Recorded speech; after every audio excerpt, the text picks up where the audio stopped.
Hi guys, today is mag-makeup tayo. The first is nalalagay tayo ng sunscreen para kahit na araw is may protection tayo.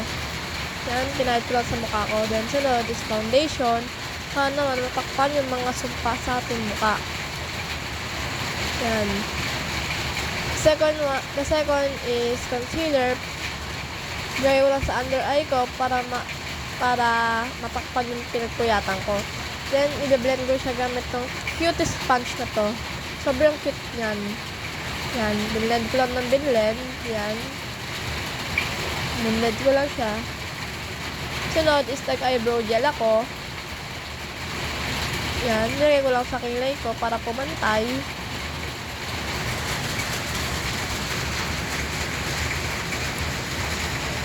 Sunod is nag-cushion powder ako.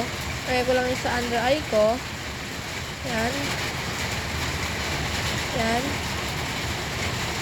Then, sunod is itong mascara. Nag-mascara ako para magkabuhay naman tong face natin.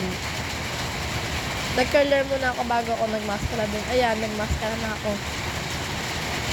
Yan.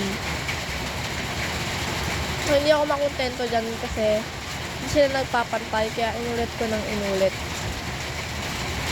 And sunod is itong blush na to. Blush ako. Yan. Hindi ko masyadong kinapalan yung blush ko. Kasi hindi naman ako aalis. Dito lang ako sa bahay. Yan. And the last is, nag-lipstick na ako. Kung makikita nyo, simple lang yung makeup natin kasi hindi naman ako aalis ng bahay. Yan. Nag-setting spray ako. Set ko lang sa mukha ko. And is the final look. Yan. Ayun lang. Thank you.